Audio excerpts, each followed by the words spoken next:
Kako se sezona bliži kraju i naravno da želimo što više produžiti vrijeme berbe plodova, ipak dosta je pitanja i nedoumica, jer različite pojave zadese plodove paradajza pred sam kraj sezone uzgoja. Neki plodovi sporo dozrijevaju. Tu temu smo nedavno obradili i posvetili joj jedan od videa, pa se nadamo da je savjet kao i uvijek došao u pravo vrijeme i bio od pomoći.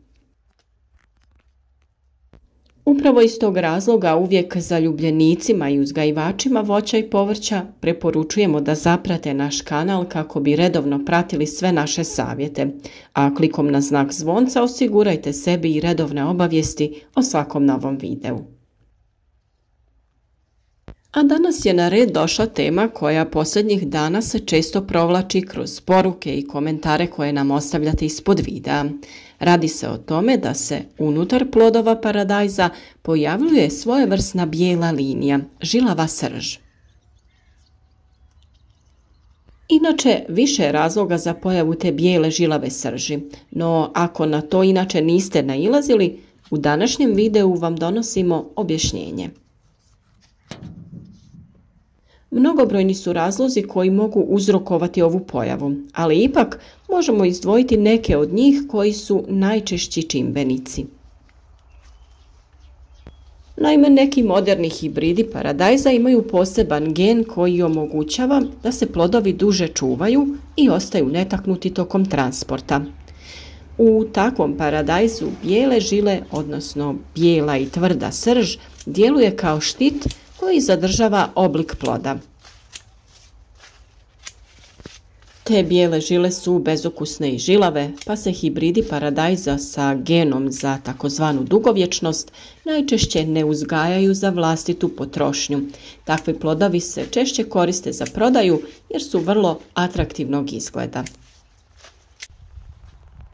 Kako biste svake sezone uživali u ukusnim plodovima prije kupovine sjemena, morate pažljivo proučiti karakteristike sorte i odabrati samo one provjerene opcije. Osim toga, nema tako malo dobrih i popularnih sorti, izbor je velik.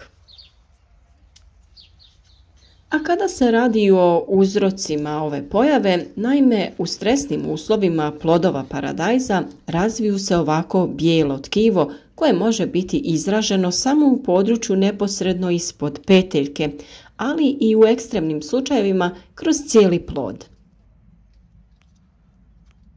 Nagle promjene vremenskih uslova, izmjena sušnog i kišnog razdoblja, oscilacije u temperaturama kod paradajza uzrokuju različite probleme, od razvoja raznih oboljenja, pojave štetnika do nekvalitetnih plodova. Vrlo je važna i dovoljna količina hranjiva, ali tu postoji uvijek i ono jedno ali.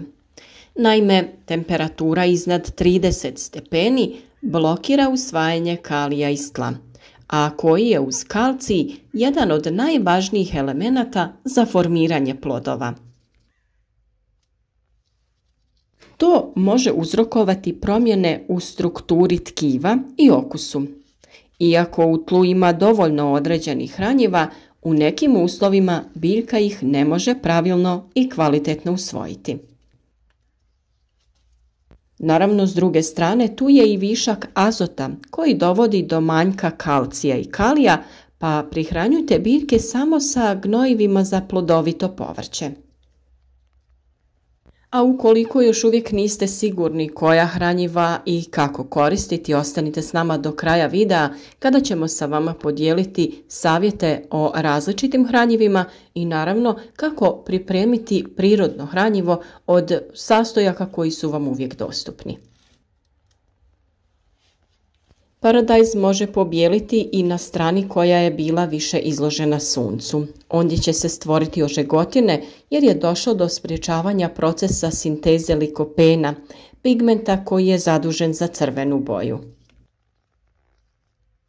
Također na ovu pojavu utječe i nedostatak vlage, stoga ovo povrće treba zalijevati svakih 2 do 3 dana, svaku biljku sa 2 do 3 litre vode.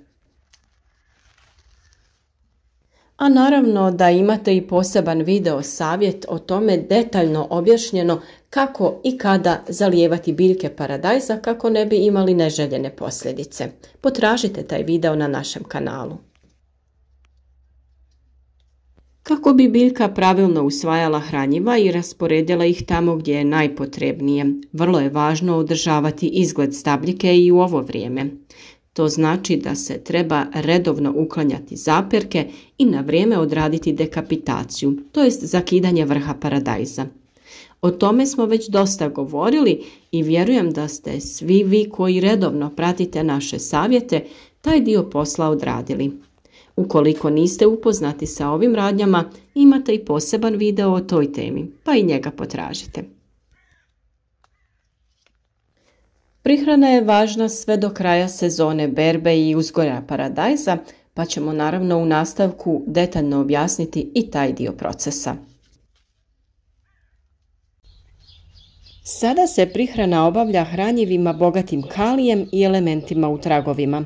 Ne zaboravite minerale poput joda i magnezija. Sva ta hranjiva možete kupiti u agrocentrima ili poljoprivrednim apotekama. Na njima je istaknuto koliko kojih elemenata sadrže. NPK je oznaka dušik, fosfor i kalij, pa bi u ovom slučaju trebali imati veći udio kalija. To je omjer 10-10-40. Postoji i puno načina kako iz prirode biljkama osigurati hranjiva. Biljkama će odgovarati dodavanje rastvora drvenog pepela. O njegovoj primjeni u vrtu i dobrobitima dosta smo govorili, pa vjerujem da već znate koliko je koristan. Vrlo je važno da pepeo koji koristite bude nastao isključivo od izgaranja drveta, ne ugljena ili peleta koji u sebi nemaju ono što je potrebno, a imaju i različite primjese koje mogu imati i suprotan učinak, to jest biti štetne za biljke. U 10 litara vode rastvori se 1 čaša pepela, što je otprilike 100 grama. Dobro promiješa i ostavi preko noći. Oko svake biljke se zalije 1 litra ovog đubriva, a preporučljivo je da zemlja bude lagano natopljena prije toga, kako bi se hranjiva bolje rastvorila u zemlji. S obzirom da je pepeo nastao sagorijevanjem biljaka, on sadrži 13 osnovnih elemenata potrebnih za rast biljaka. Izvrstan je izvor kalcija, kalija i mikroelemenata za vrt. U vrijeme visokih temperatura preporučuje se folijarna prihrana biljaka, to jest prskanje preko lista. Taj postupak se radi rano ujutro ili predvečer pred zalazak sunca, kako biljke ne bi oštetili ako ih prskamo kada je jako sunce, što može izazvati ožegotine na listovima. Naime, biljke u vrijeme kada su visoke temperature slabije usvajaju hranjiva iz tla. Isti problem smo imali i sa dodavanjem kalcija, čiji nedostatak uzrokuje vršnu trulež plodova. Iako ga ima dovoljno u tlu, korijen po visokim temperaturama ne može da ga usvoji, pa se preporučuje prskanjem nadomjestiti taj manjak. S obzirom da pepeo sadrži brojne minerale, a posebno je bogat kalijem, kalcijem, magnezijem, natrijem i fosforom, idealno je hranjivo u ovoj posljednjoj fazi prije berbe. Ono što je važno kada se radi o folijarnoj prihrani rastvorom pepela jeste da se dobro procijedi kroz neku gazu ili krpu i uklone se sve moguće mrvice. Na taj način sačuvati ćemo opremu sa kojom obavljamo prskanje, jer ćemo izbjeći to da nam se zatvori prskalica ukoliko bi čestice pepela došle u sustav za prskanje. Paradajz može davati kvalitetne i ukusne plodove sve do prvih mrazeva i niskih temperatura, pa je svakako preporučljivo dodati hranjiva na vrijeme kako bi se njegov kapacitet što bolje iskoristio.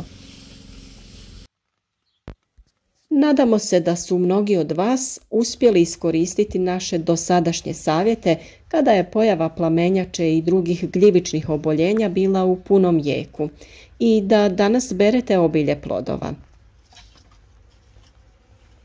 Dosta naših pratitelja i prijatelja kanala su nam pisali da su savjeti koje smo dali u pravom trenutku spasili njihove biljke i da danas ne znaju kuda bi sa tolikim plodovima.